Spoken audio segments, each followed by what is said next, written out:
Well, at least that's good news. It's Friday, and they canceled work for tomorrow. Um, which is kind of weird because it's been a weird week at work. Work this week. I don't know what's going on, but since I have now signed another "Don't leak anything" document, and I'm like, what am I going to leak about? I'm not taking videos inside, and it's not like we have like nuclear secrets that I know of. It's not like Fallout where we're building core Vegas with small atomic reactors. It's the internal combustion engine, which isn't going anywhere. Oh, there's people still running around thinking we're going to go all electric. It's never going to happen.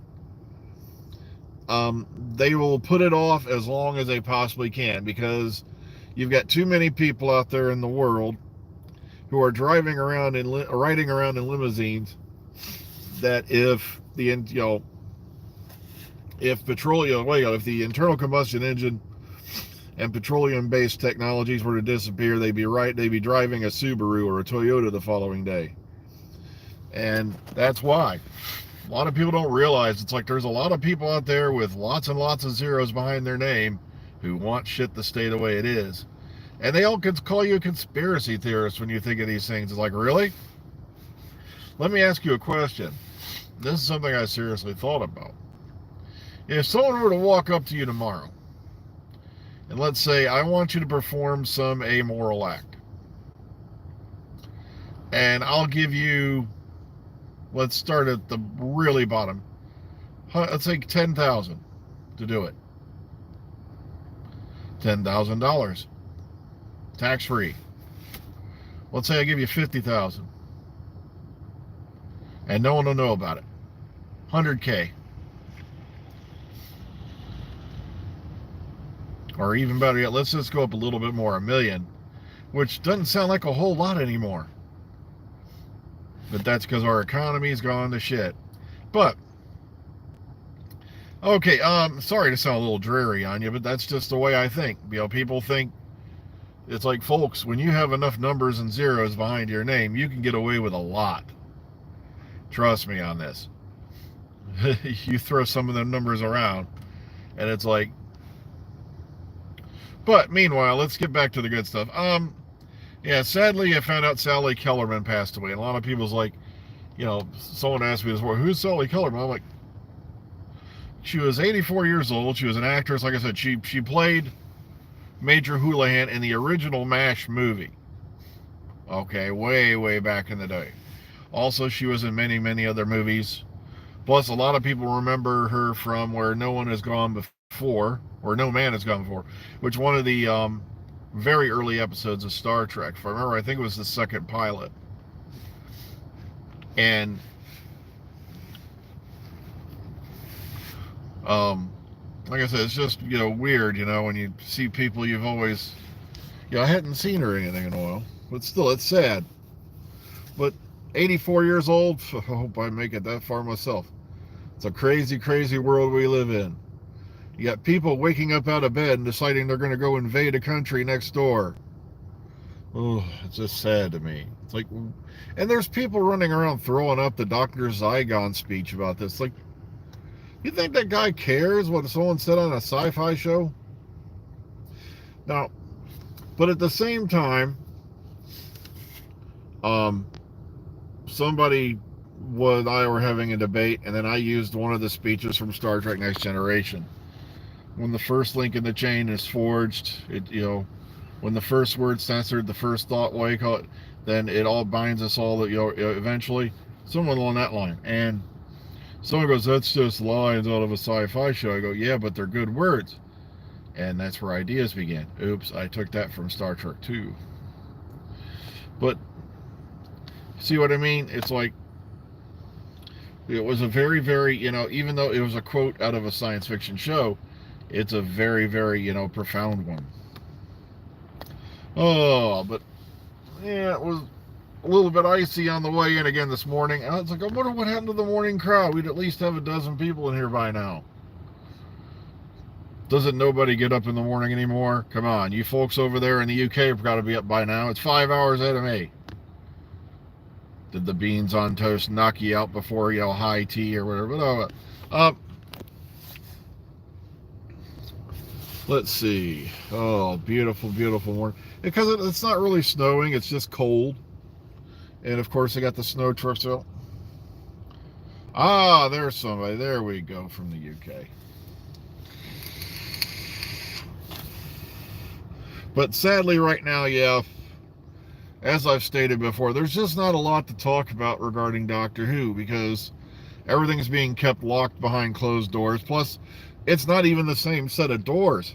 It's, things have already moved across the canal or whatever to Bad Wolf Studios, and RTD is going to run that thing like a dictatorship. And I'm not kidding. He's one who's very, very wary of stuff getting out. Chibnall was a master at it. It was difficult to get anything out during Chibnall's run, as far as preceding news or anything like that. And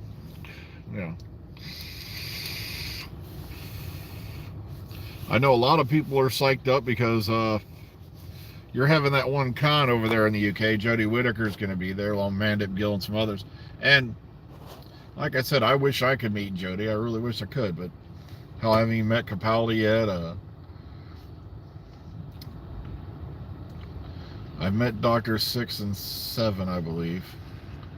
I think I talked to McCann briefly, but like I said, it's just I didn't have a whole lot of money that year to throw down on a photo with him, and I felt bad about it. But said I'd be honored just to talk to her, but it's not going to happen, at least not anytime soon. And even when it does, it'll probably be somewhere on the other side of the country I can't reach. You see, it's kind of weird because you see, back when I was living up towards Lorraine, there were no major, really big sci-fi cons in that area. And then all of a sudden, not even a year or two after I moved down here to Lima, now they've got a Wizard World con up there with everybody and their grandmother. I know they've had Karen Gillan up there a couple times and a bunch of others. And it's like, really? Where was all that crap when I was over there?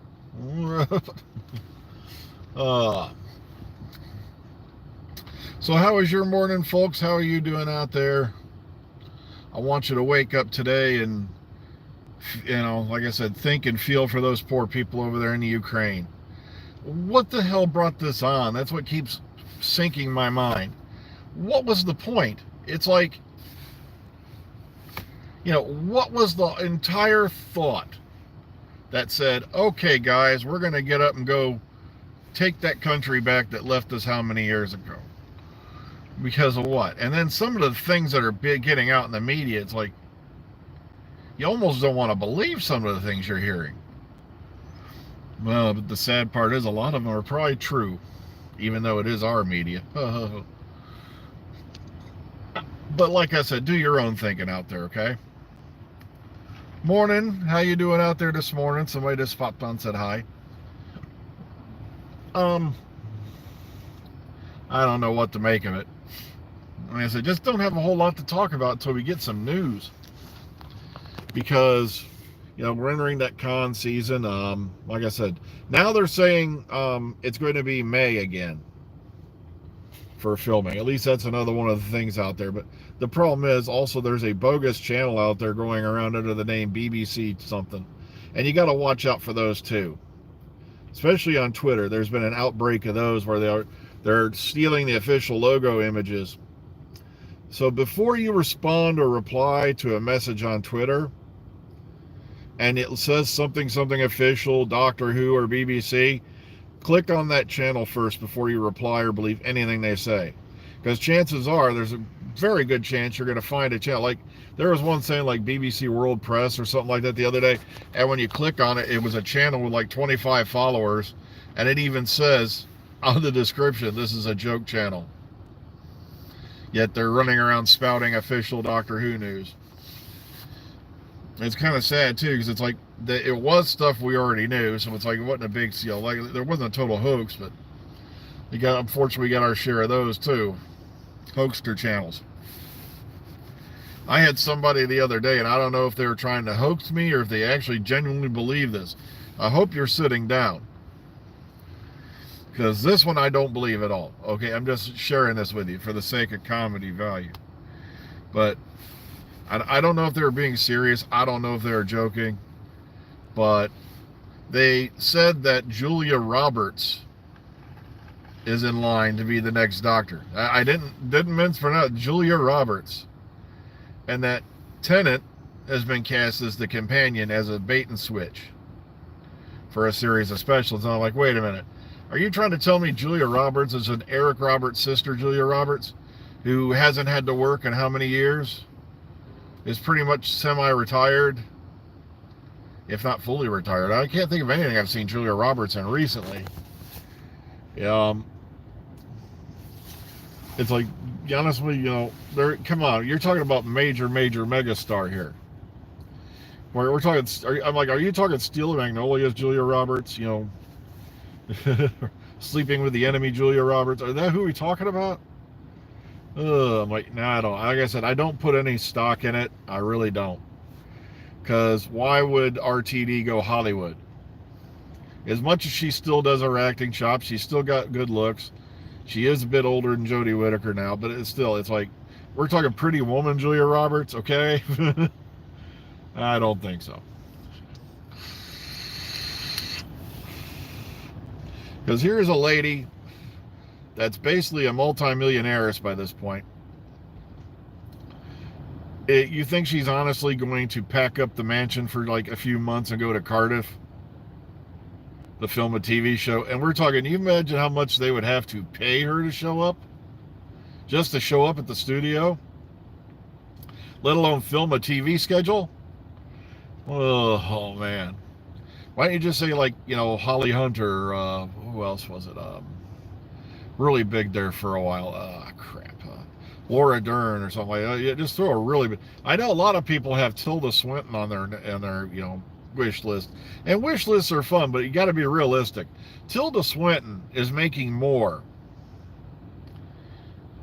just showing up to do brief bits in a Doctor Strange movie as a bald-headed lady, where she's only filming for like a few weeks, that she would make in an entire year of Doctor. She made like 10 times just for showing up for a couple of weeks what she would make for a year of Doctor Who, if not more than 10 times. I'm just, we're talking, she's probably making millions per picture at this point. Yet you're going to show up and do Doctor Who for maybe 400K, for 400,000 pounds, for how many weeks of work? And a lot of people don't seem to appreciate that either. That anybody who takes on that role,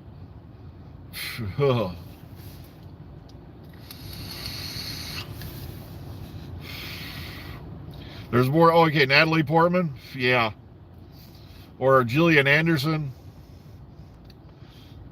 I've heard that name drifting around again too, and I'm like, well, she does live in the UK and all that. They were trying to sell her as being the Ronnie a few years back. That's one of the reasons I got into doing this in the first place, was back in, I think it was the end of Series 5. They were saying that she was going to appear as the Ronnie, and guess what? Well, we all know it didn't happen. So that was one of the reasons I got into the whole thing.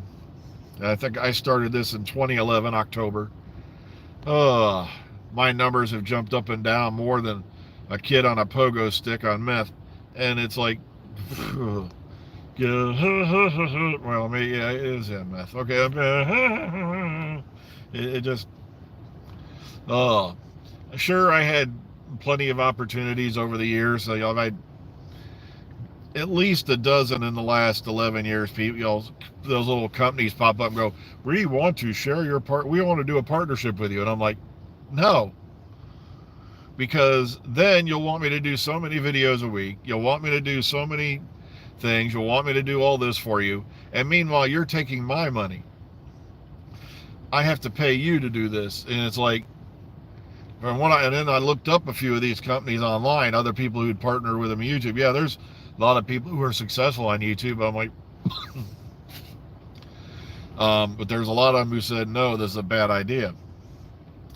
But like I said, I don't do this as a job. I don't do this to earn money. Sure, the $100 every now and then is okay, but it's like, it's not a die-hard mandatory thing. I do this because I love doing it. Okay, it's a fun thing to do.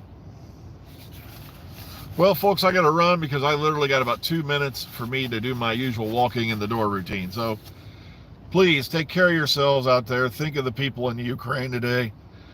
Sorry, I'm getting a little raspy, but not coming down with anything. It's just the conditions out here is doing it to me.